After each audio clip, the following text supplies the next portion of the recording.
We have quorum. Okay, Sam, we'll call the meeting to order at 1 o'clock, and first order of business is roll call, please. Great. All right, let me get that up. All right, from Chester, Sydney Lignar. Hello. Welcome. And Michelle Bienvenia. I don't see her. All right, Cromwell, Anthony Salvatore. He is here. Here. Deep River, Carol Doak Jones. Here. Welcome. Durham, Brendan Ray. Here. East Haddam, Irene Haynes. Hi, everybody. East Hampton, David Cox. Here. Essex, do we have Norm Needleman or Carrie Duquesne? Carrie Duquesne is expected, but I don't think she's here yet. Haddam, Robert McGarry. Here. Welcome. Killingworth, Eric Couture. Here. Lyme, David Lom. He is expected. I don't know if he's here yet. Middlefield, Bobby Amatino or Jim Irish. I don't think either are here yet. Middletown, Gene Nocera. I do not see him. Old Lyme, Martha Shoemaker. I'm sitting in for Martha today. I'm her executive assistant. Great, welcome. Old Saybrook, Carl Fortuna. He says he will be in late, so he's not here yet. Portland, Michael Pelton.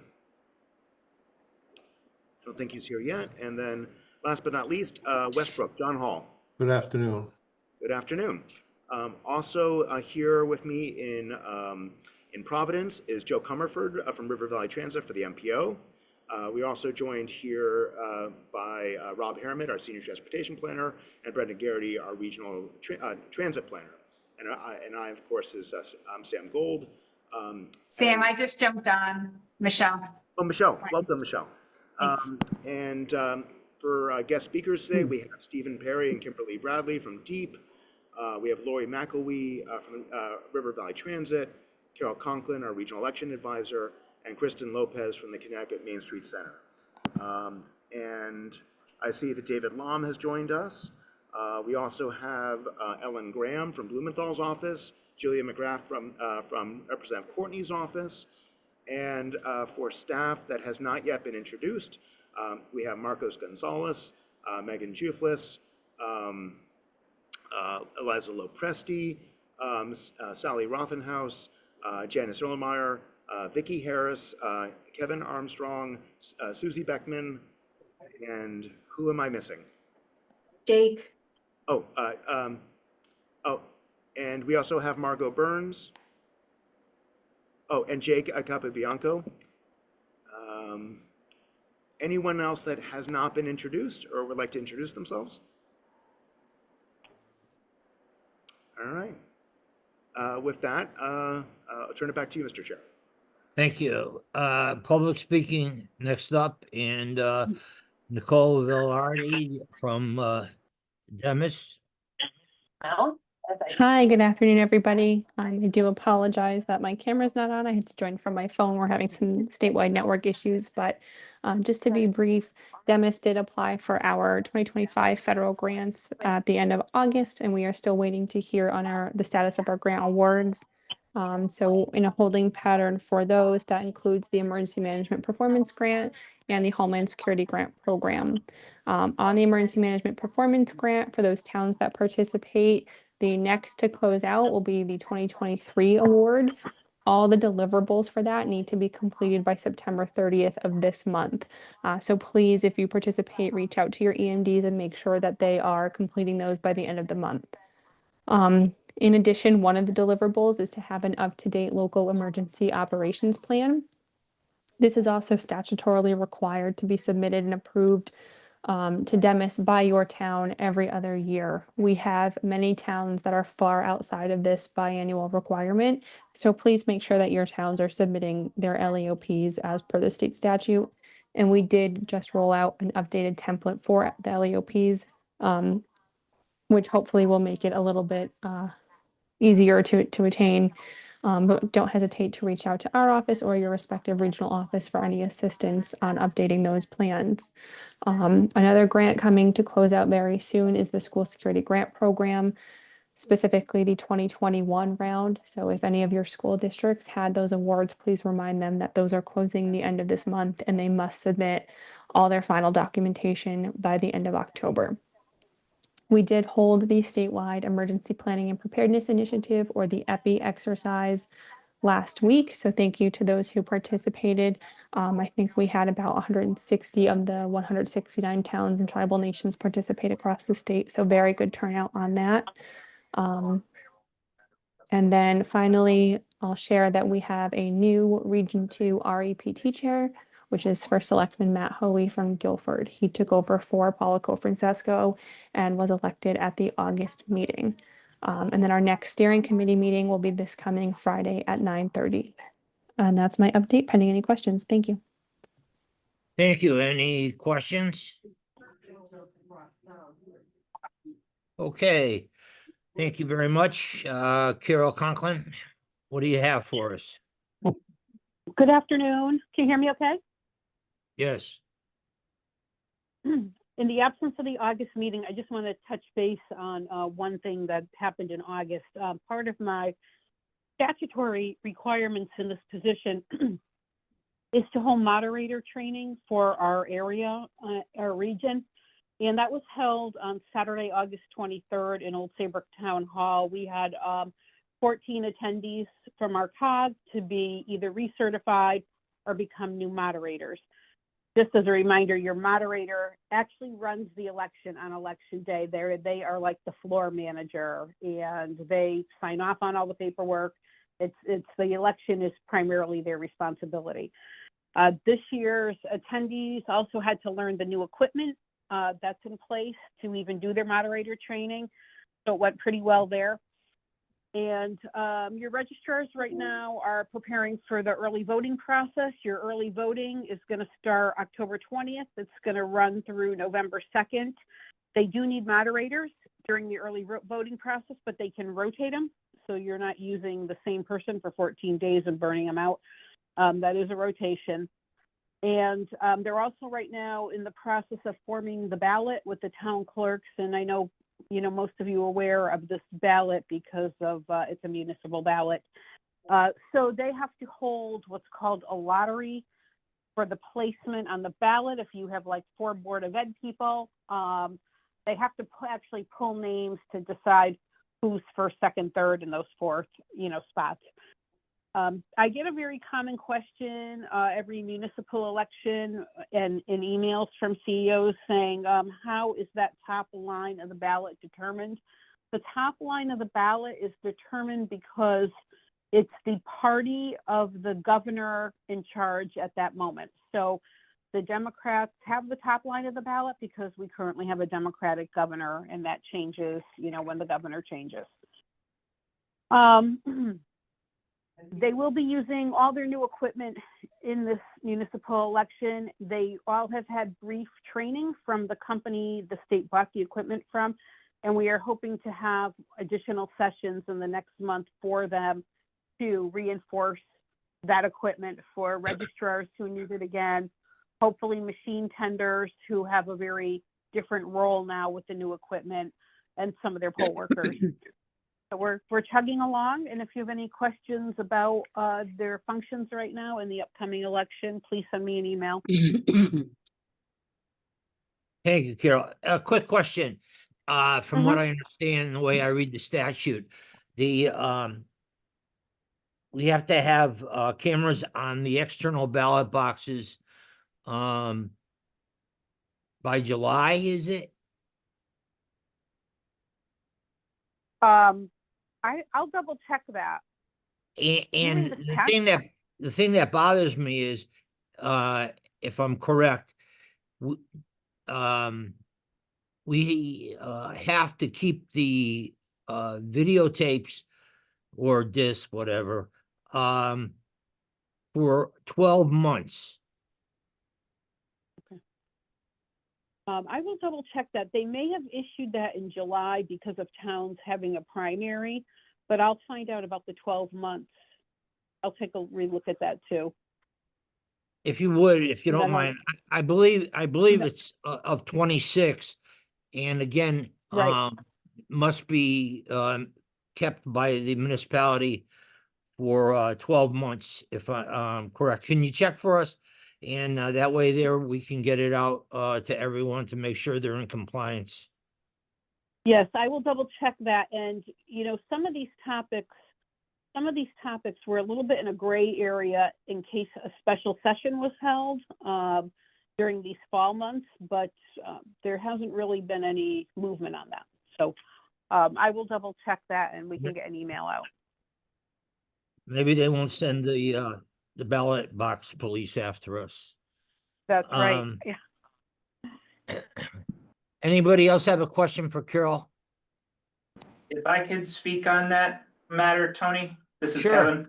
Yeah, Just to throw it out there, you do not necessarily need a full-blown DVR system for a one-off IP camera. So if anyone is having difficulties coming up with a solution to meet this need and doesn't want to break the bank, please feel free to reach out to me. I know a couple of vendors. gotcha. Thank you very much. Thank you. I'll say, Tony, I thought that was effective right now. Yeah. I think the next time you do an election, you've got to have your box monitored. I do have mine monitored. The recording is what I'm concerned about right now, but I thought they gave us a year, but I could be Okay. wrong. And if Carol can check, I'd appreciate it. But thank you, Dave. I really appreciate that. Yeah, I will double check that. Thank you.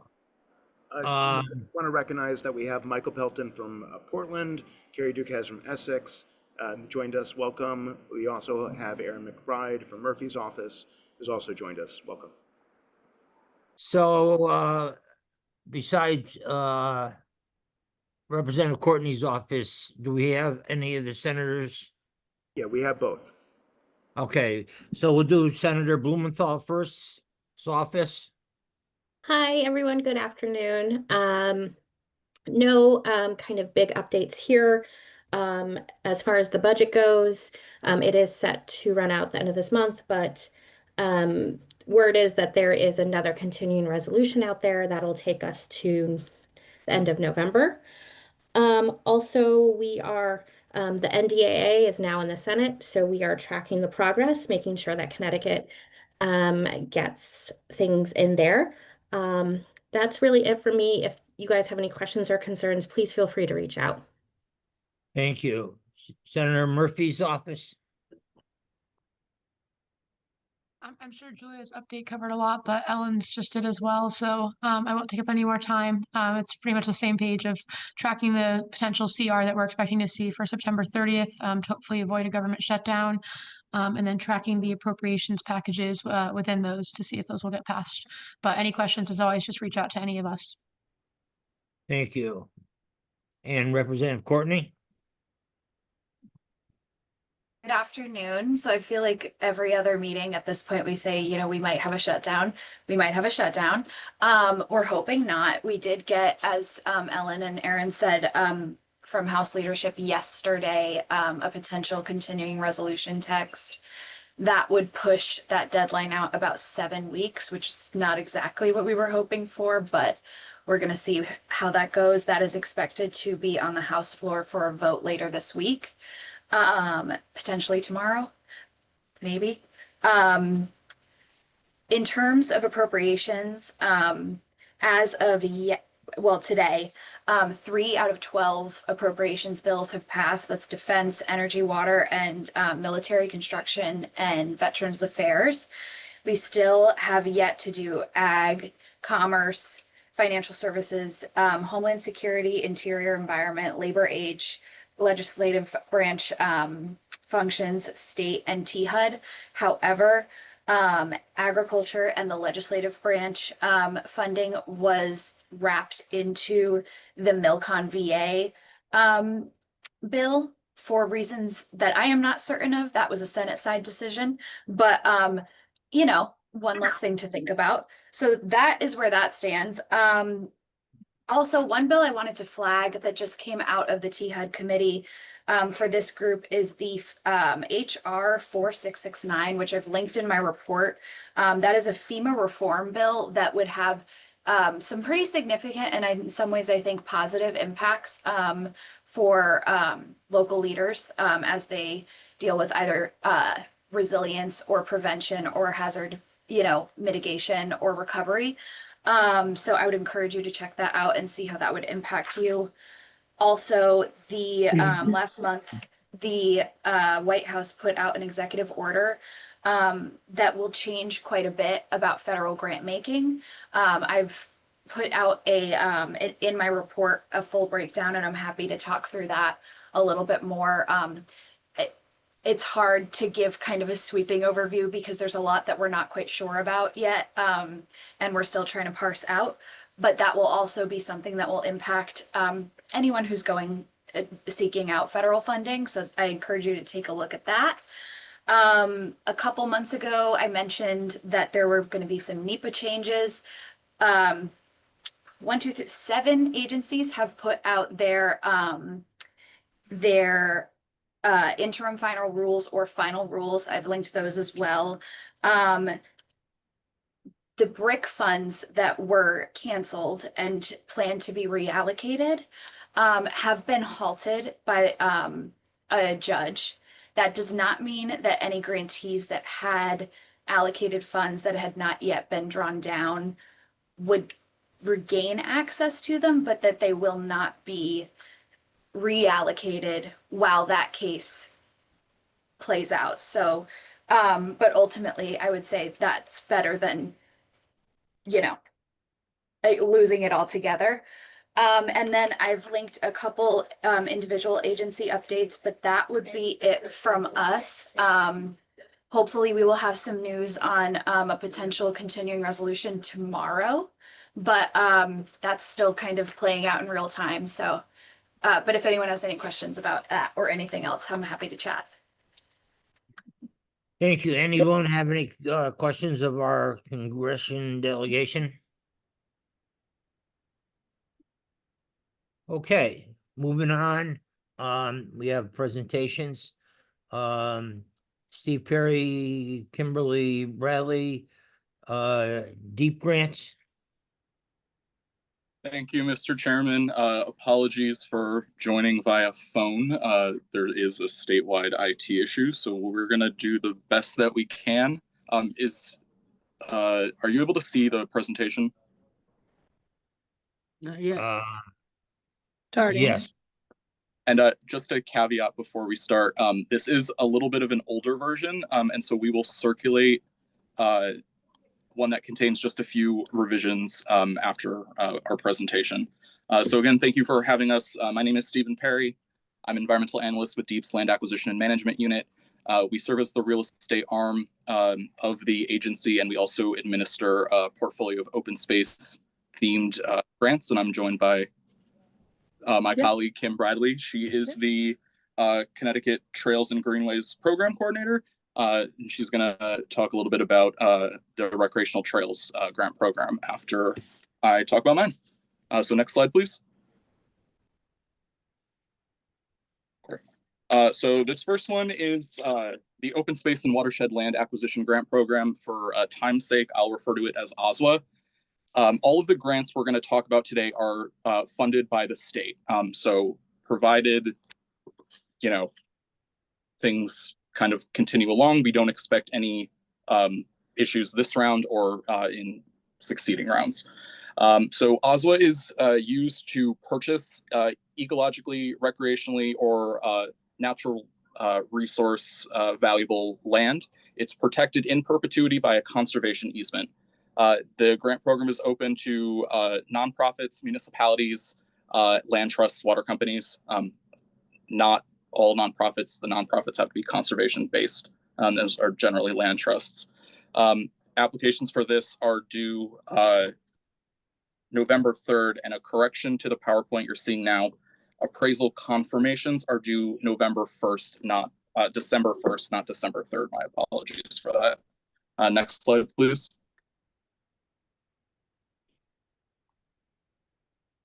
So OSWA provides the max request is 65% of the fair market value of the parcel of interest. Threshold is increased to 75% if the parcel is in a distressed municipality, targeted investment community, or environmental justice census tract.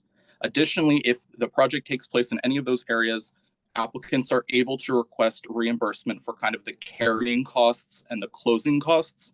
So preparation of surveys, legal costs, things like that. The most important part of this grant is the appraisals. Because this is due November 3rd, and right now there's a shortage of certified appraisers in Connecticut, we're seeing lead times of 90 to 120 days. So for OSWA, this presentation is really serving as an FYI because at least that we're seeing, unless you already have that appraisal process underway, you're very unlikely to meet the submission deadline. And so this requires 2 appraisals. It's a Yellow Book compliant appraisal, and then the second is kind of a confirmatory appraisal that is something y'all can work out with your finance offices or local real estate firms would be able to help you find an appraiser. Next slide, please. This is a very competitive grant program. We really holistically view the applications. It's evaluated in part by community impact, proximity to public transit and housing, natural resource conservation, the value of the ecosystems, things like that. That's included on the slide, and I'm not going to read it verbatim. But I will just point out, this is kind of Connecticut's hallmark open space program. So if you go to the next slide. OSWA, in about 30 years, 20 years, sorry. OSWA has provided about $200 million to protect some 50,000 acres of land in Connecticut. That is perpetually encumbered. No one can develop it. It remains as publicly accessible open space or recreational space. And then in each of these slides, there's a QR code that'll take you to the grants landing page. And, next slide, please. The second grant program that I'll talk about is Urban Green Community Garden, UGCG. This is, again, state funded. The purpose of this is to provide funding to nonprofits and municipalities to create or enhance publicly accessible green spaces. Unlike OSWA, this grant program is only open to properties that are in an environmental justice community, targeted investment community, or a distressed municipality. And funding, and the deadline for this grant program is December 17th. Next slide, please. So this grant program is unique in that it's exceedingly flexible.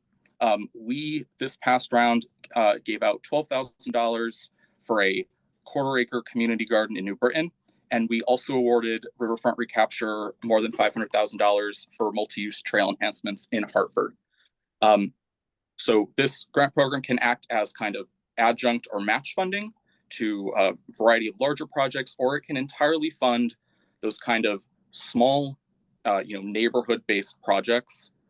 Like there's a parcel at the end of your road that's overgrown, and it could be a community garden or like a pocket park.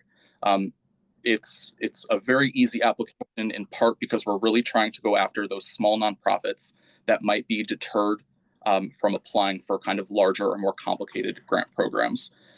So eligible expenses: trees, seed mix, fill, process, topsoil, green infrastructure enhancements like bioswales or rain gardens, walking paths, accessories to green spaces like benches and tables, shed structures, and most importantly, perhaps professional services for like design work or engineering work or architectural work, things like that.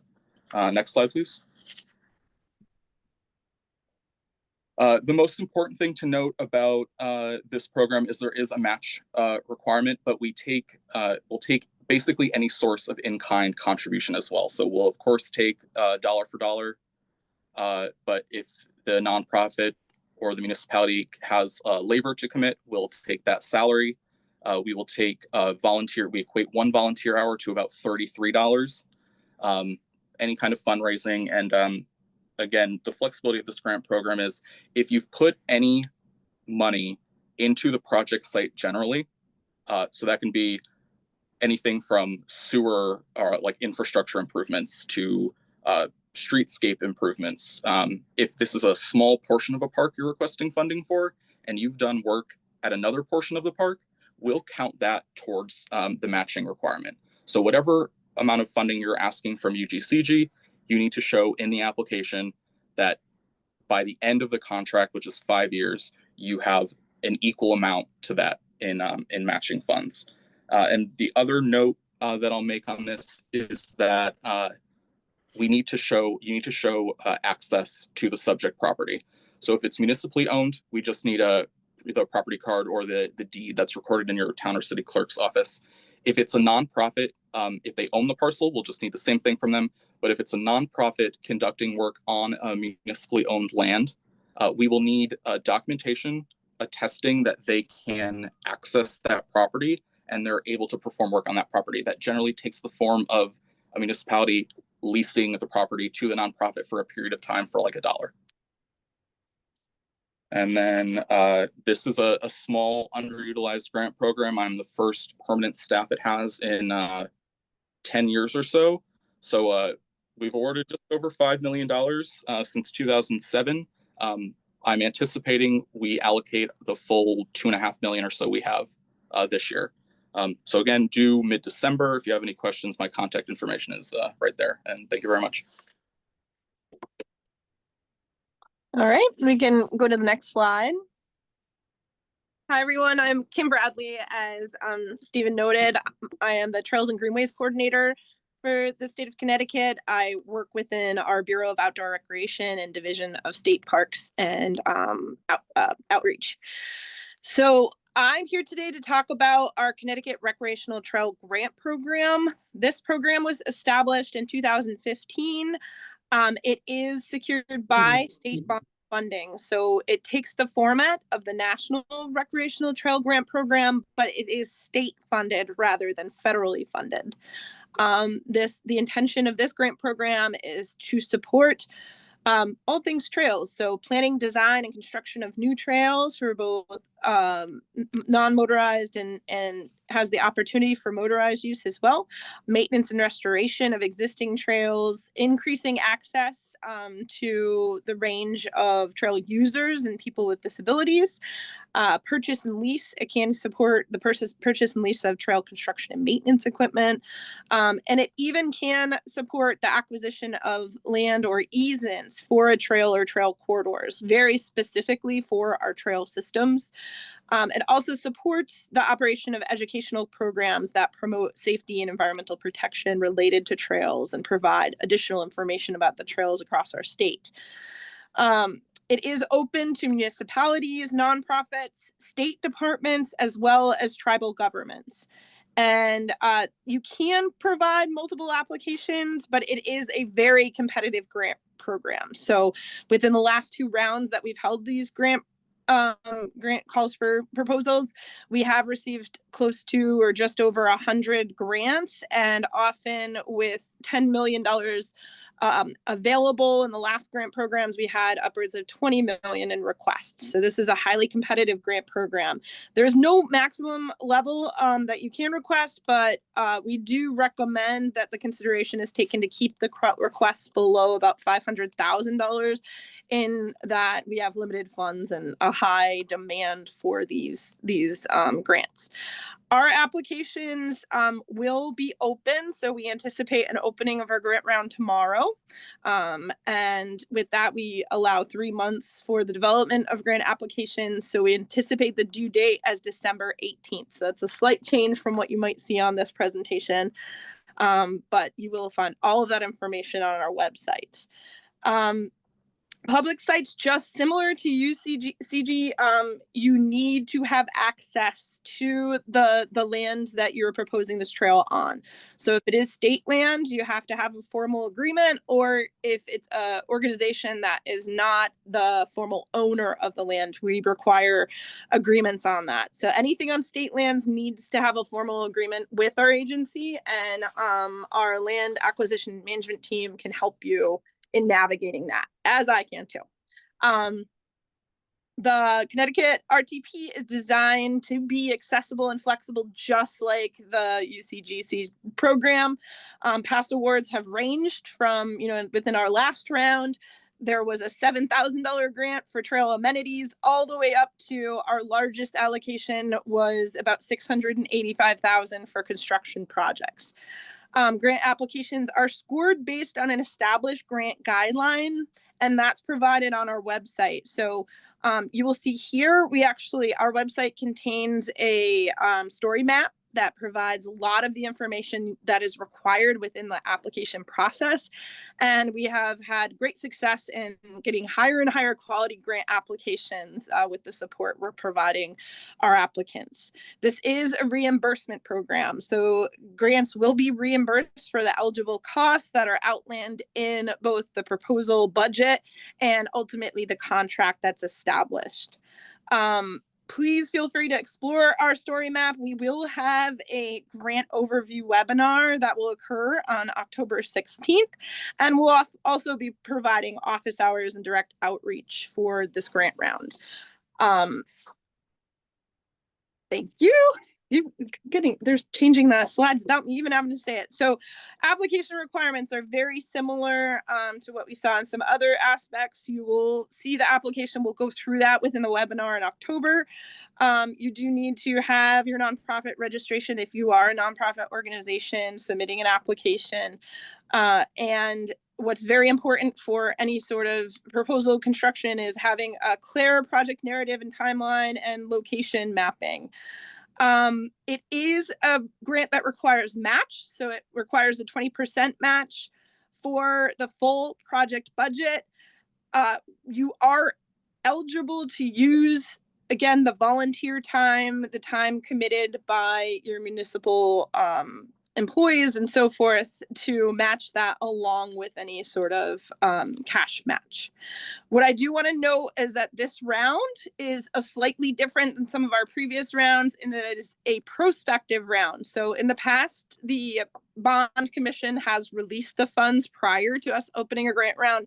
With this round, we are opening our RFP prior to that bond commission meeting and allocation.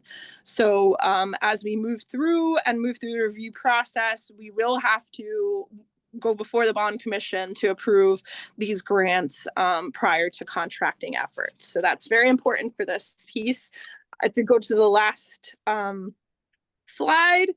Our program has provided over $31 million over the since 2015, so in the past 10 years, to enhance statewide trail resources across the state.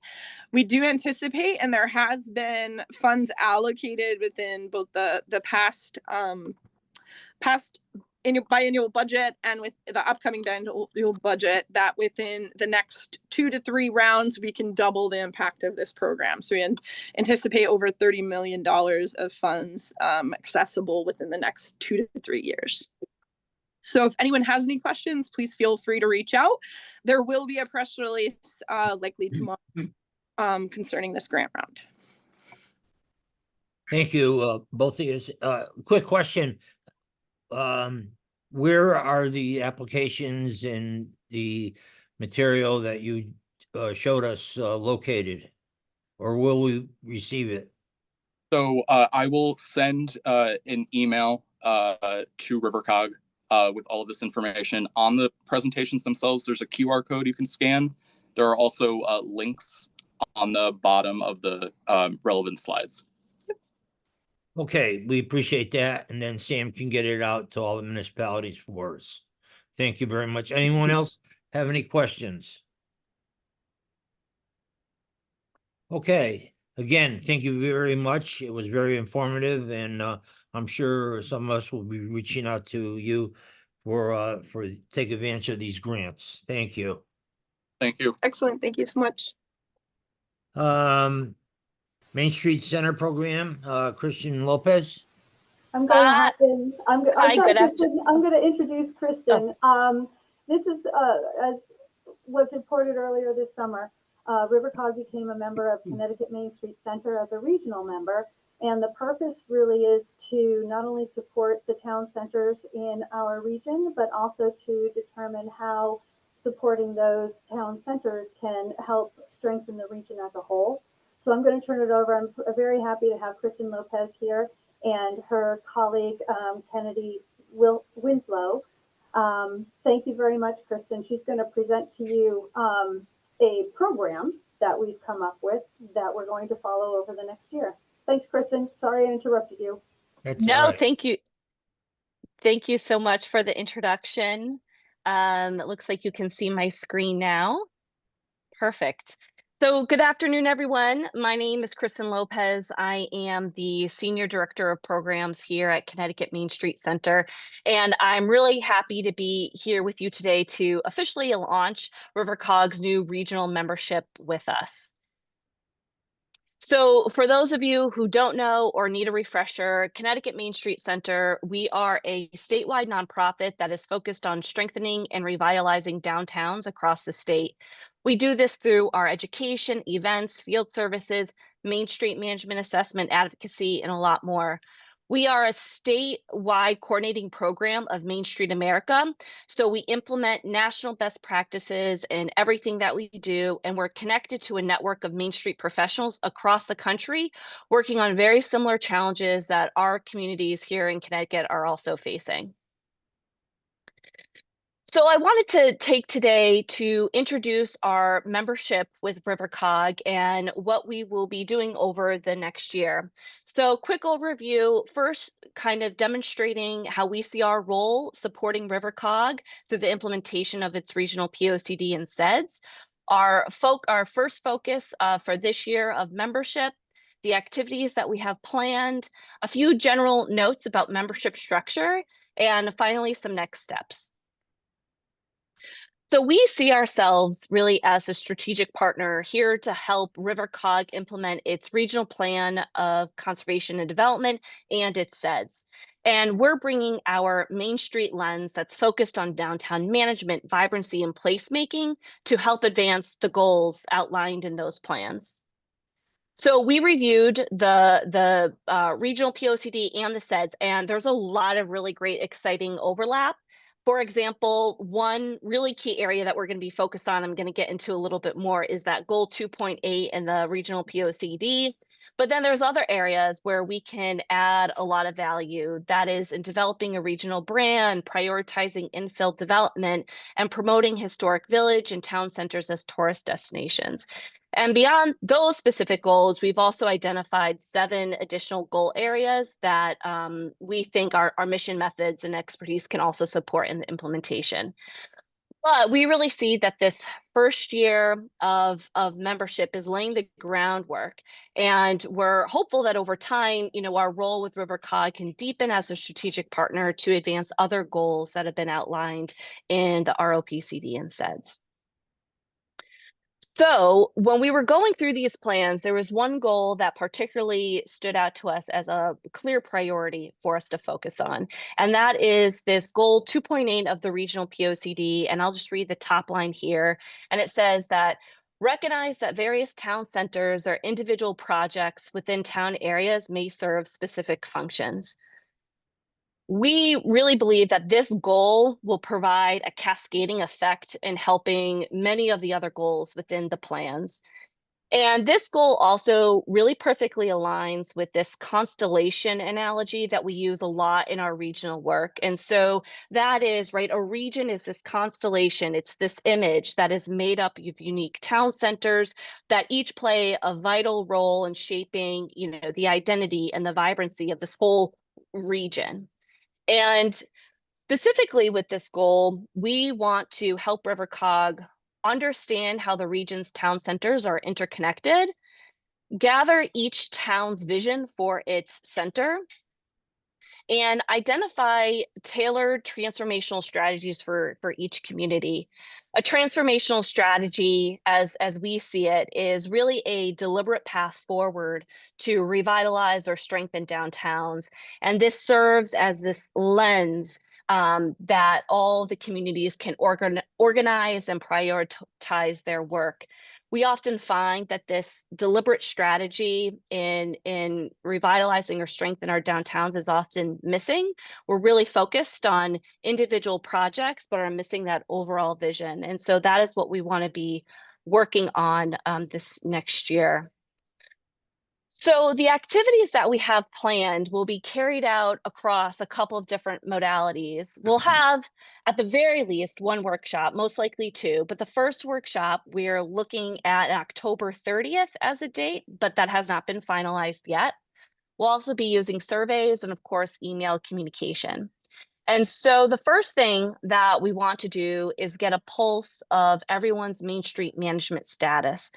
This is a categorization framework that we've developed here at Connecticut Main Street to help us give better right-sized recommendations to each community and really meet you with where you're at.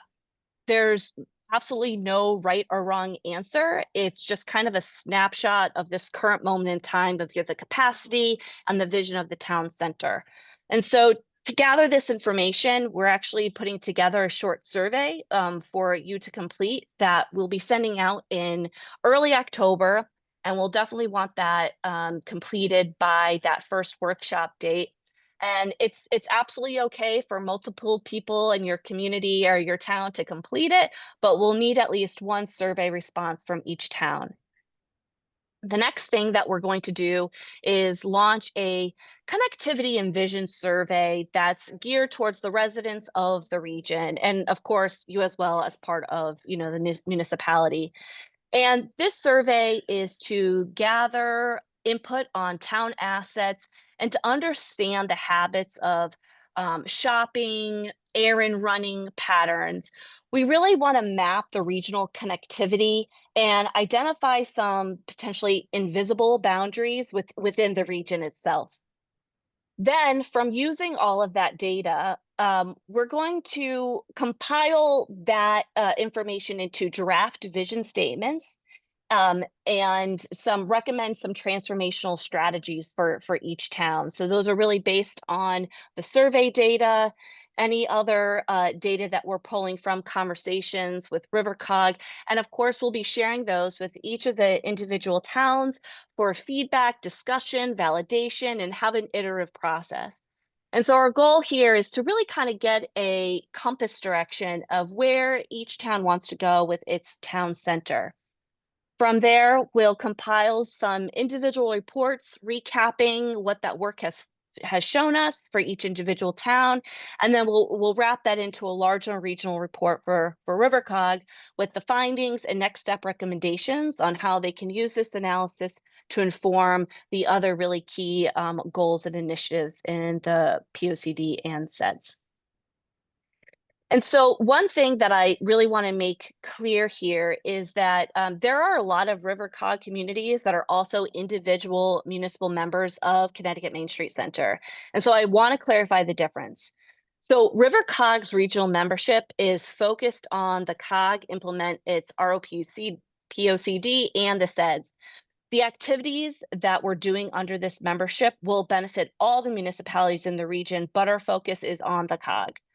The municipal membership offers much more deeper, tailored support, including, our Main Street management assessments, our field visits, one-on-one guidance, ongoing access to all of us here at our team. And so if you're currently an individual member of Connecticut Main Street, you'll continue to receive all those benefits. And in fact, we might be able to go even deeper into this work as a result of your individual membership.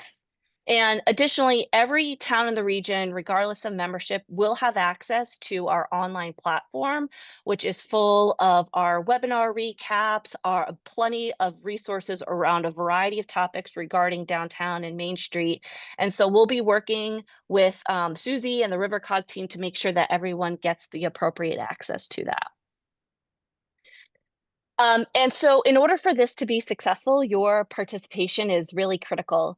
We want to hear from all the voices across the region. Your input really helps us understand how all the town centers are connected, and that supports this constellation analogy that we're referencing here.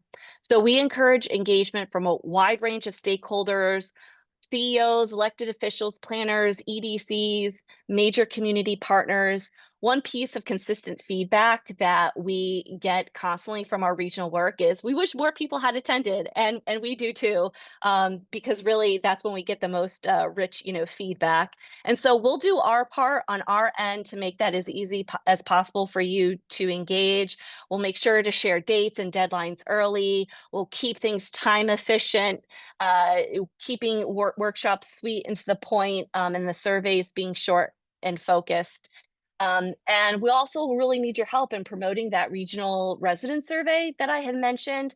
And we'll provide plug and play marketing templates to make it really easy for you to share within your community, and nonprofits there.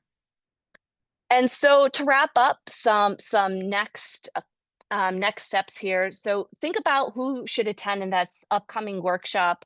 Again, planned tentatively for October 30th. Invite your EDC members, planning and economic development staff, or other key leaders. It's really great if there's a small kind of cohort or contingency to carry this work forward, because work in our downtowns, it's a team sport. So more people on board, the better. And if your town has done any recent visioning work or survey work related to your town center, we'd love to see it. Please send it to us. My email address is on the screen here. And also, we will be sending out that survey for the Main Street management status categorization. So please, when you get that, please complete it. It will be a short survey, and it will really help us tailor all of our activities to be more relevant to each of the communities.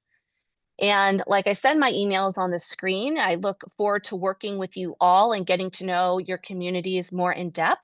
I'll pause here for any questions that I can answer. Thank you very much. And just like the last presenters, you could send this to Sam or to Susie, and get this out to our member municipalities, please. Absolutely. Thank you. Anyone have any questions? Okay, thank you very much, and excellent information. We really appreciate it. Moving on, MPO, approval of the minutes of July 23rd. Can I get a motion, please?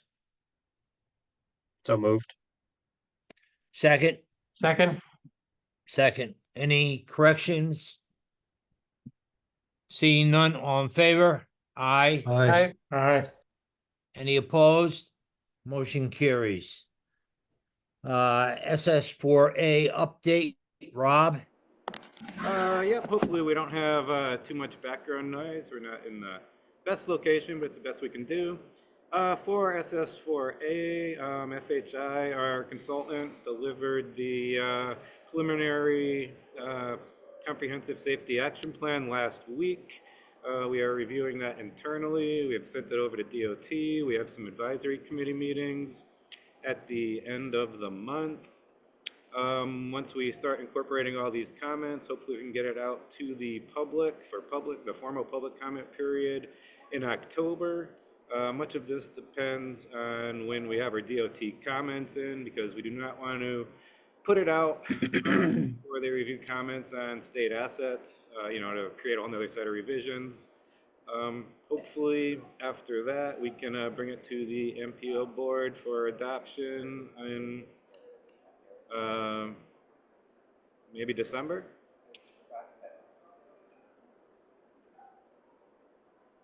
Okay.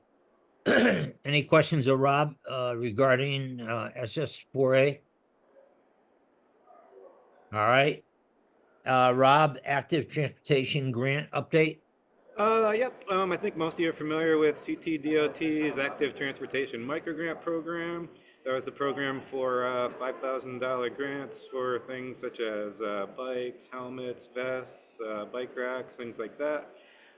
This is the second year of the program. It started in 2024. The program is running low on funds, so DOT has requested that all the COGs only submit 2 applications for this quarter. Those applications are due next Friday, the 26th. I currently do not have any. If anyone has a project, you can get those to me by probably the middle of next week. That would be great.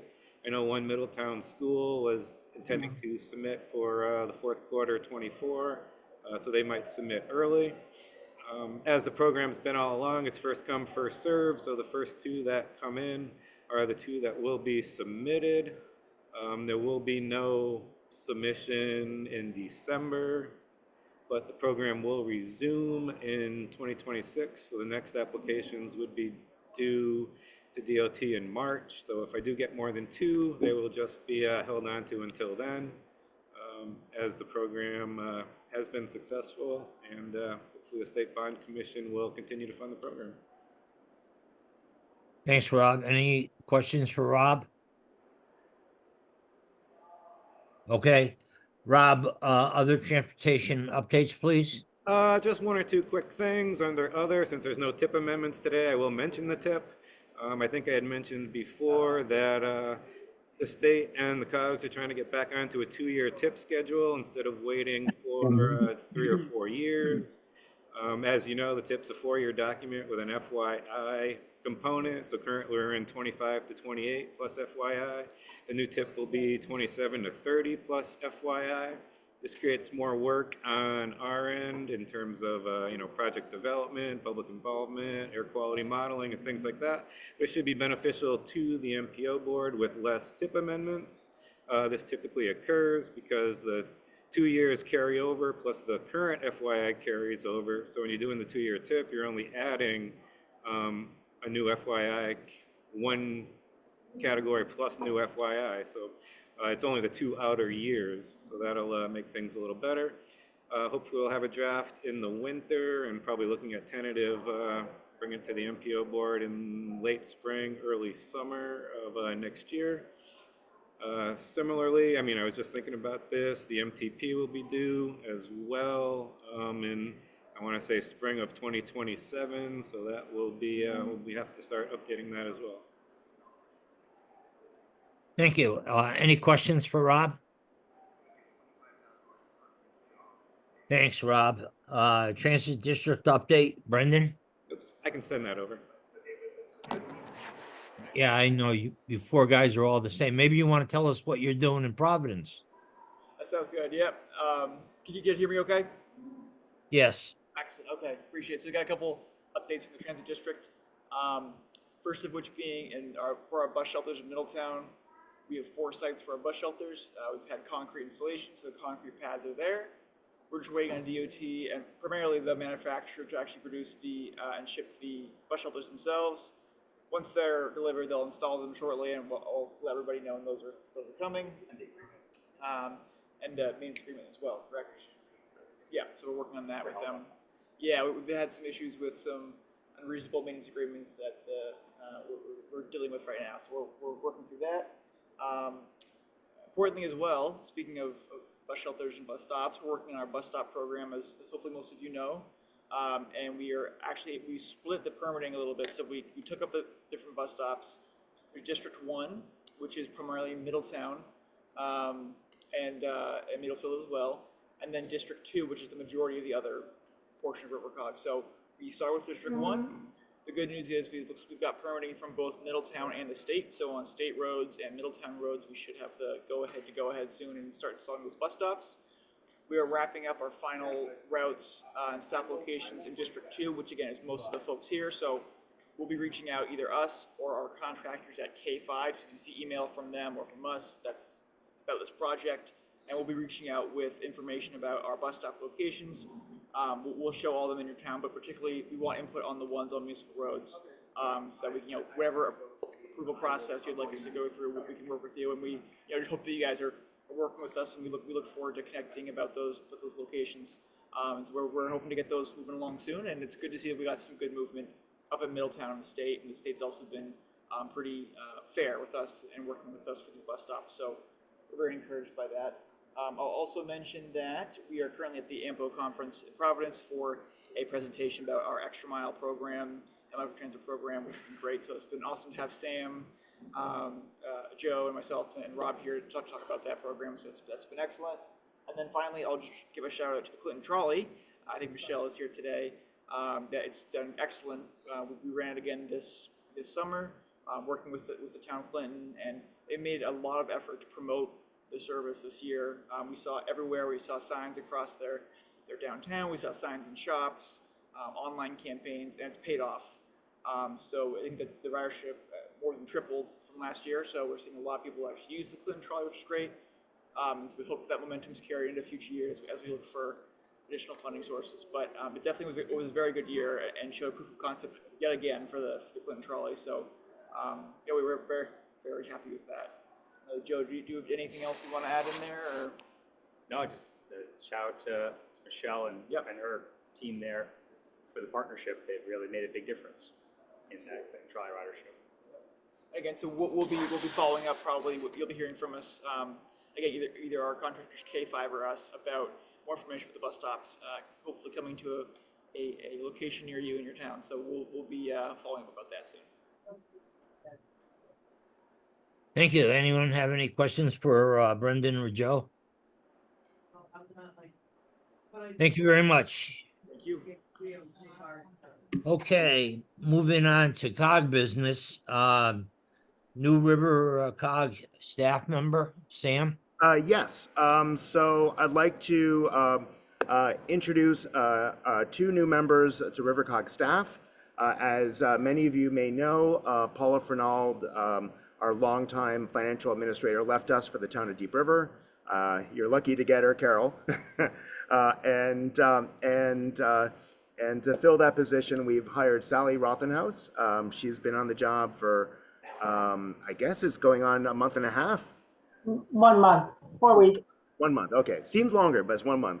Sure does.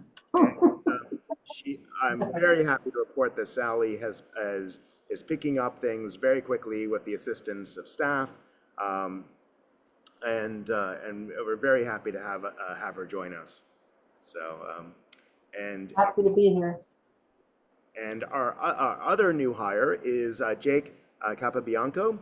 He was working with Margot as this summer with on the Trappa removal project from the Connecticut River, and working on GIS open space mapping. And he is continuing on with us as a regional environmental planner. Welcome, Jake. And don't forget Vicky. And Vicky. oh, and then our next is some of you may know that Elizabeth, Elizabeth Rollison, left us for another job in Old Lyme, and not with the town though. And we filled that position with our new office manager, Vicki Harris, and we're happy to have her join us. And so welcome, Vicki. So we have a number of new faces at RiverCOG. I think over the coming months you all get to work with all of them, and I think you'll be as pleased with them as I have been so far. Unfortunately, I just got some news yesterday evening that our part-time financial assistant, Maria, is resigning, and we will be considering what our options are to filling that part-time financial assistant position. But I will keep the executive committee informed of that. So this year has been a little bit of a year of change, but I think this is going as smoothly as possible, and I'm excited by our new staff and what they bring to the agency. Thanks, Sam. Any questions for Sam? And I certainly do agree with you regarding our staff. Okay, thanks, Sam. Regional Waste Authority, Marcos? Hey, good afternoon, everyone. So two updates that I wanted to share with you. We finally received our draft initial conditions report on Friday. So we're reviewing that internally, and we're going to start rolling that out to each of the CEOs and your Public Works Department to just validate some of the information. We're coming up with a system that'll be pretty painless for you to review. It's about 40 pages long, and we'll find a way to send that to you and get your feedback before we move on to the next part with that. And then the second thing that I wanted to share with you is the next phase, which includes site visits and municipal profiles. So it's a little bit more analysis beyond the initial conditions review. That required a task change or an update with Deep. So we submitted for that task change with Deep. It's being routed through that department, and we're waiting to hear back if we've been approved for that. So those are my two updates. Thank you. Anyone have any questions? Okay, economic development, Susie?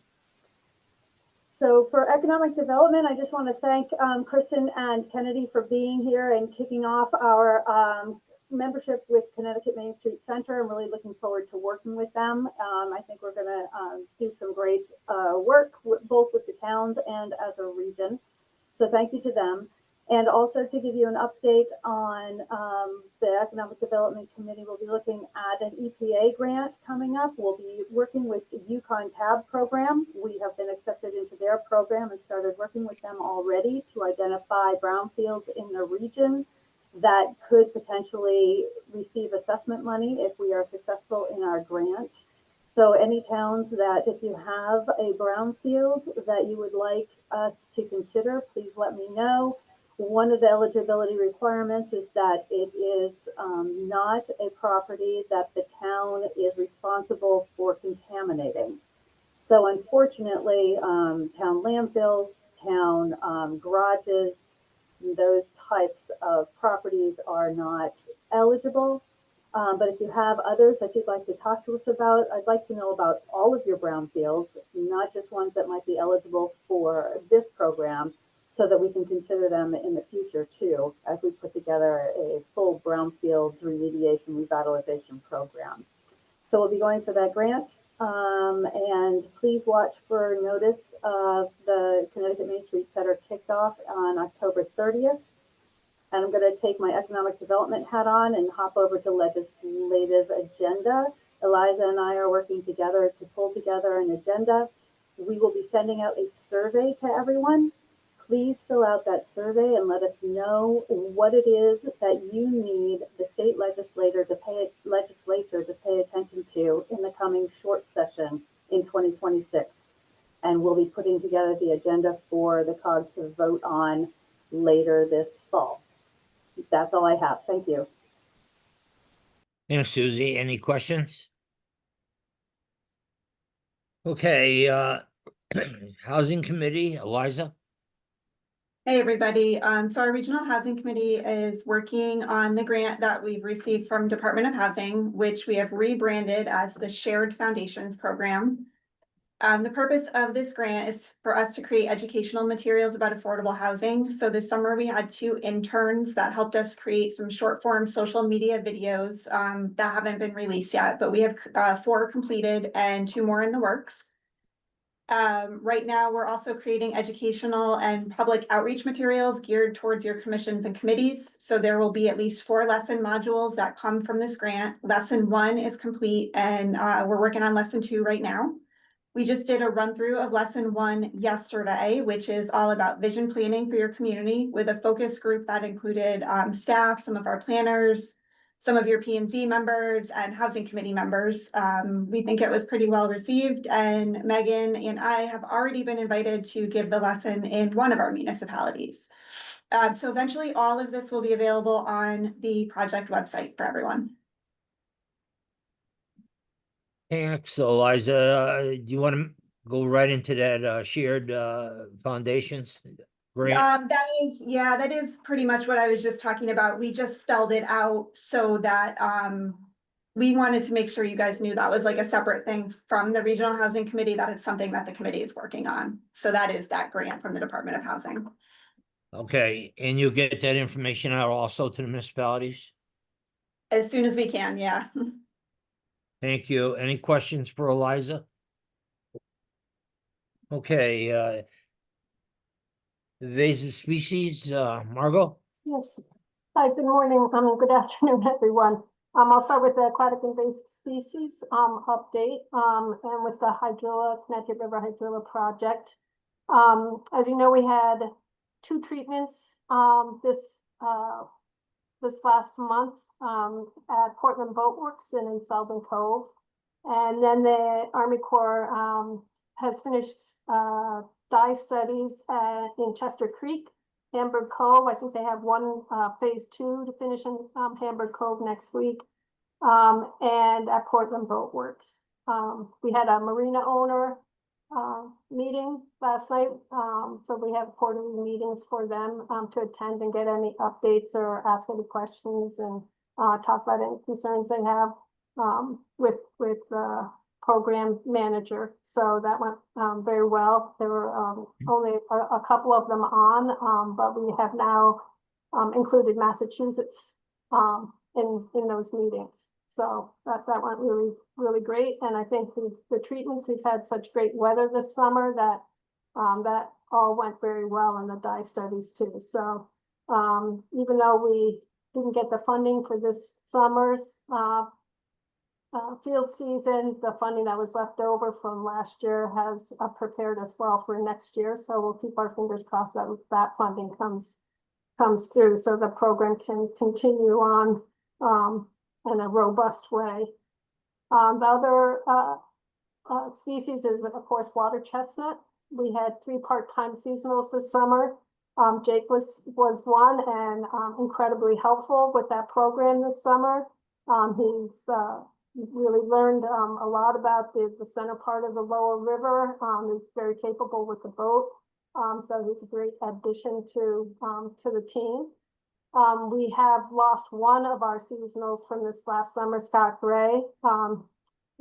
He's worked the last 3 summers on the program, but he's going to be working at some other part-time jobs, but he thanked us for the opportunity to be part of the team.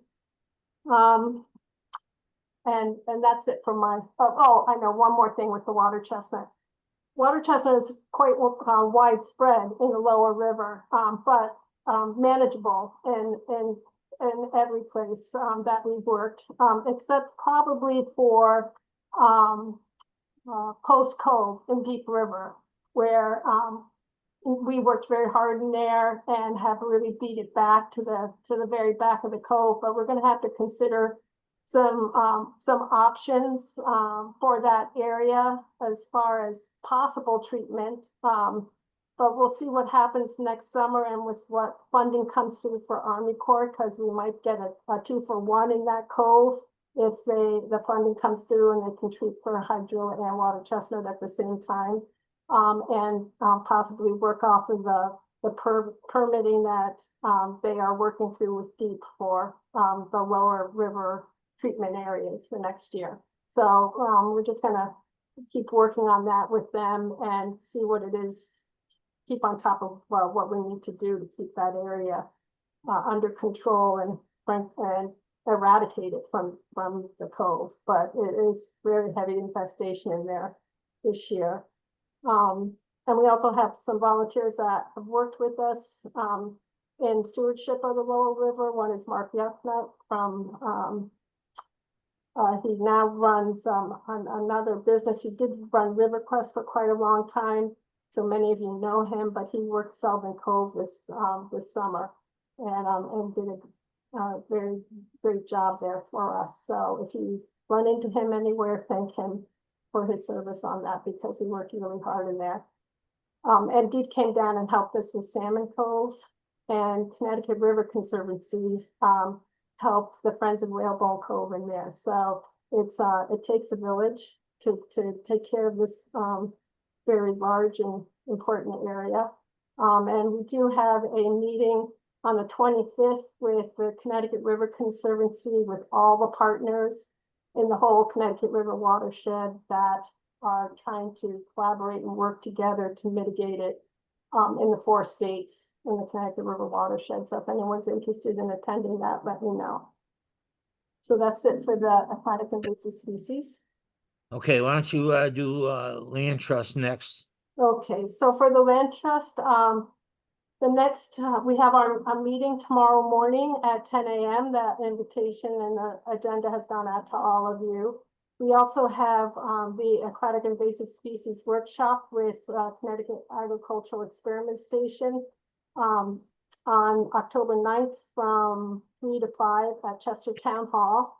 That invitation did go out to all of our towns and up to our land trust. And we're really trying to target town staff, your public works, and other municipal employees that steward your open spaces, so that we really begin to get a knowledgeable workforce out there, and which will help us really be effective in our rapid response to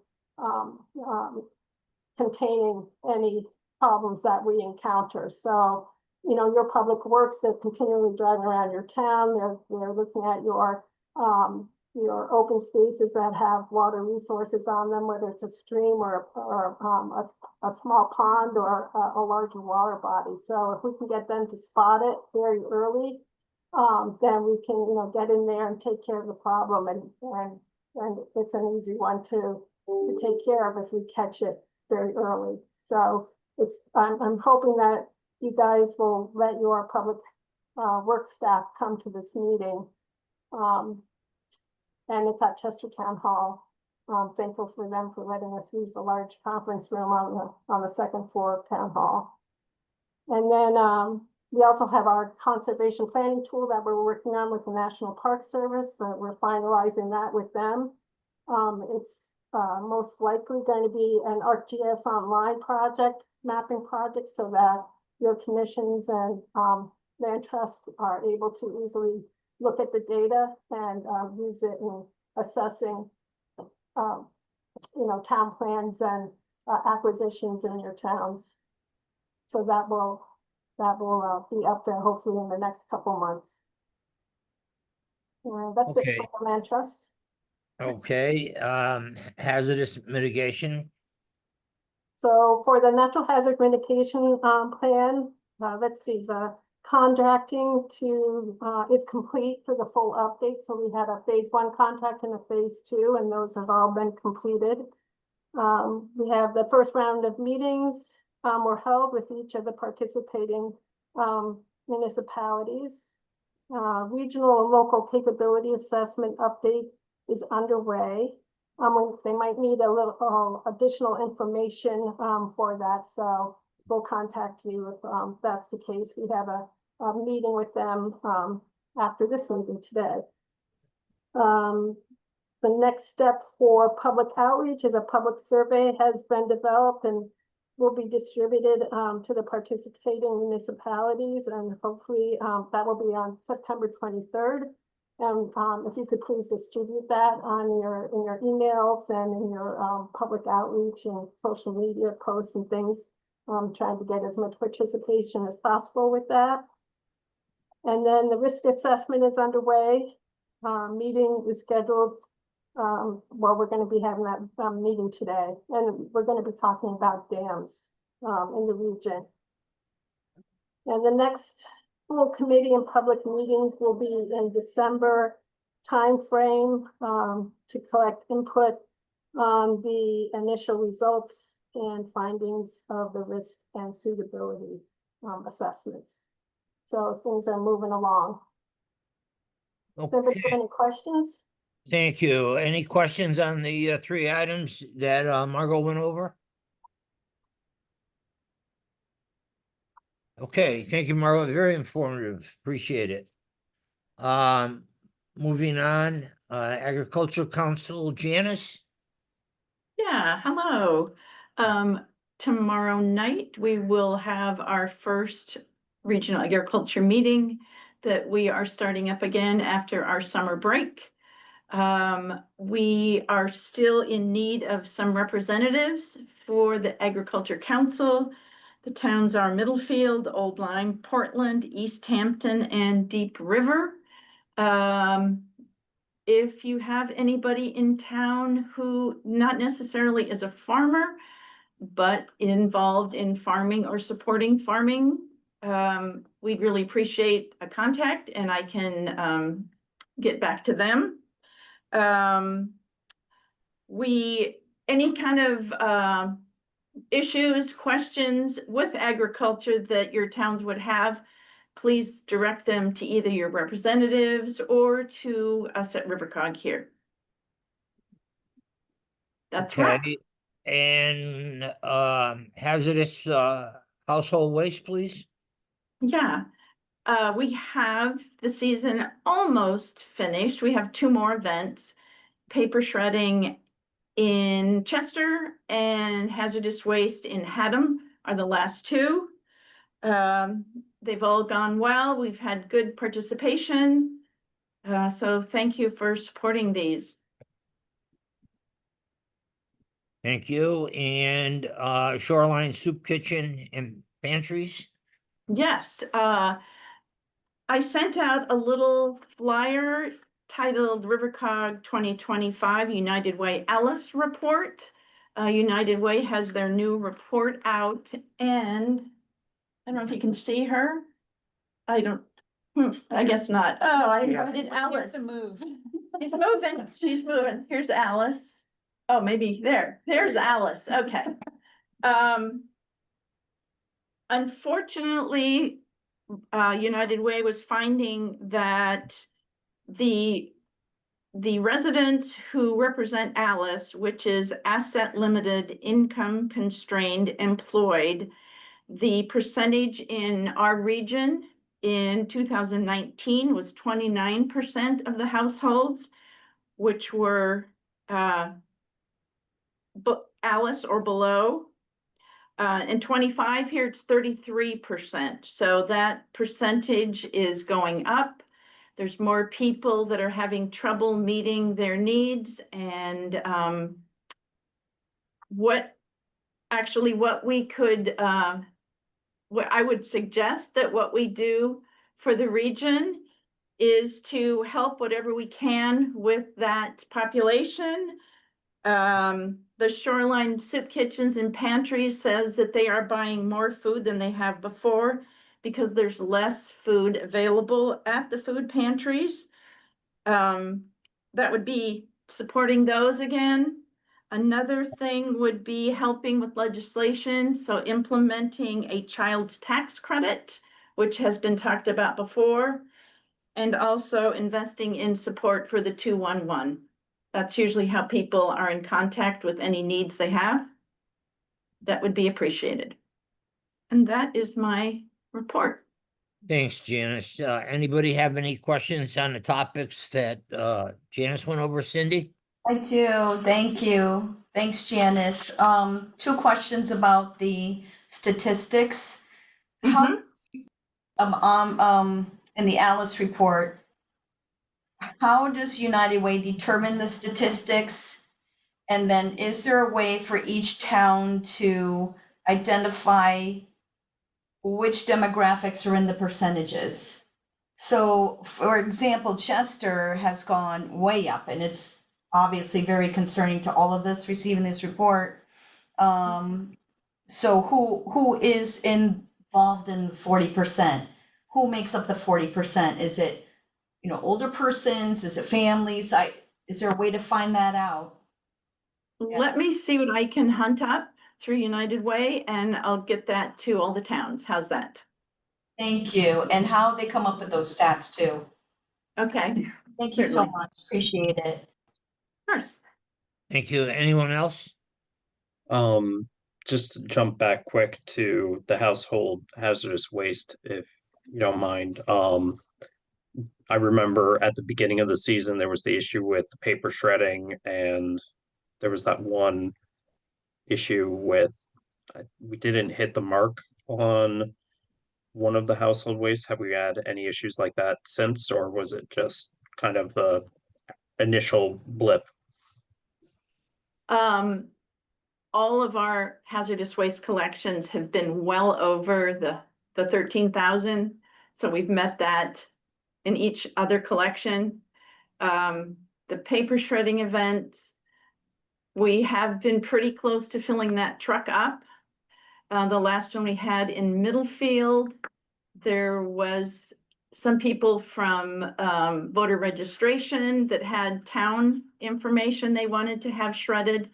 We waited until the end of the collection, so all the residents had a chance to get rid of their papers, and then we took that and filled the truck right to the top. So we are filling up the truck. I have noticed that we are getting a lot of papers that really aren't tax papers or medical things. So I'm going to send out some more information about the exact kind of papers that we take for those collections. We don't need birthday cards. We don't need receipts from Home Depot. You know, we need other kind of important papers. So we're doing good. Thank you. Janice, I will say, since my birthday card had my age on it, I think that is something that would like to just as a note. I don't blame you, Bob. Anyone else? Thanks, Janice. Appreciate it. Moving on, Sam, you have anything for us? Sure. So there's rumors out there that the governor will call a special session in the beginning of October to discuss a potential housing bill. The Connecticut Association of COGs, the group of COG executive directors, has been meeting. A couple of our directors, Matt Folda from the Bridgeport COG and Matt Hart from the Hartford Capital Region COG, have been in touch with the governor's office about some ideas. And the general framework of what has been discussed is very similar to what RiverCOG has done with our regional housing plan. The idea that each region would be sort of given the opportunity to do its own regional housing plan, but the state would come up with a number of the needed housing units, and then that would be distributed to regions, and then regions would have to figure it out for themselves. We think that this is a better approach than some of the other proposals that were proposed in the last session. But none of this has been, to my knowledge, I don't think the leadership of the General Assembly has weighed in on this idea. But the idea, as long as it stays on the planning level and supporting good housing planning, I think this is a good approach. And it looks like they're willing to provide funding for housing planning on the regional level. There was a discussion about giving each COG in the state $400,000, $200,000 for housing planning, and then the other $200,000 could be spent on solid waste or stormwater management. I would advocate for that $400,000 to be more flexible and let every COG sort of decide how they want to spend it. And that could change from year to year. So in one year, you may spend all 400 on housing planning, but then the next year you may focus that money more on stormwater or on solid waste management. And so we're hopeful if that moves forward that there might be some flexibility there. But I haven't seen any draft language. This is just what I've heard from my fellow directors. And I'm hopeful that this is the approach that's taken in the special session, and not one that supersedes home rule and local zoning. So that's my report for that. Thanks, Sam. A couple of things. I want to echo Sam on Paula leaving. I think, as I said in the past, our staff does an outstanding job for us. I hate to see anyone leave, but I support them if they feel that they must move on to better themselves, and would encourage that if that is the direction in which they're taking their careers. But again, I can't say this enough. I think we have a terrific staff that hard work, for the RiverCOG, and I encourage you to take advantage of it. The other thing I want to say, if you haven't heard, the Feds cut a 1/4 point today. So not what I was hoping for, a little bit more, but I'll take it. Other business, we're looking for a venue. Tony, I have the financial report that I can give. Okay, go ahead, Sam. Okay, so yeah, this is short. Just 1 second. So as of August 31st, the council had completed 2 months of fiscal year 2026, and overall spending was within the parameters of our adopted $3.1 million budget. One thing that is in the budget, and we're still figuring out, is a photocopier replacement. Our copier is being kept alive on life support, but we're sort of looking at all the different options. We don't print as much as we used to. We don't do mailings like we used to. And I've asked Kevin and Vicky to look at, possibly cheaper options than spending 12 grand on a copier. Just because, we still have a need for be able to do copies and color copies and multiple sizes of paper. But I don't necessarily want to buy a tank of a machine when we're really not using it like we used to. So the rest of the financial report is, as of August 31st, our STIF account totaled $1,660,957, and our Liberty checking account balance was $327,992. So, we're 2 months in, we're in good shape financially. And I'll just add one more thing in my report. I'm here in Providence with Rob Harriman and Brendan Garrity and Joe Comerford.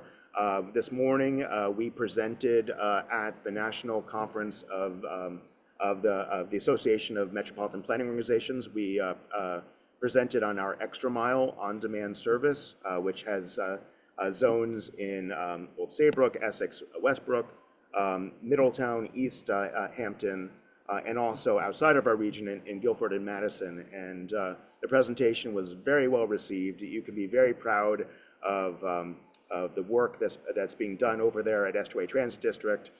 And we got a lot of positive feedback from the audience and from the people who came up to speak to us afterwards. So it was really nice to actually, see that we're leading in the area of technology and on-demand transit. So good news. Thanks, Sam. Congratulations. Anyone have any questions for Sam? Okay, with that, again, on October 22nd, we're looking for a venue. We want to do an in-person meeting. If someone could provide it, contact Sam when he gets back from his trip. And with that, anything? Tony, Yes. before you go on, that October 22nd is also, it's a conflict with the Cost Fall Conference. Oh. All right, so let me get together with Sam and we'll get you out. We're going to cancel probably the 22nd, and we'll get you a new date for October. Yeah. And we'll handle that hopefully in quick manner and get it out But to you if any guys. of you have venues, this is going to be in person. It's going to be the last COG meeting for a few of you, so I want to make sure it's a nice event. So yeah, so Yeah, if any of our departing first selectmen have venues that they want to host us at, we could do that or other ideas. So, and we will reschedule. So we're going to end up canceling that one. I'll talk to Sam and we'll come up with something and get back to you all. Great. With that, anyone have anything good of the council? I'll take a motion to adjourn. Dave, thank you. Second, Michael, thanks. All in favor? Aye. Anybody opposed? No, I didn't think so. Have a great day. Stay safe. We'll catch you. Thank you. Thank you. Take care, everybody.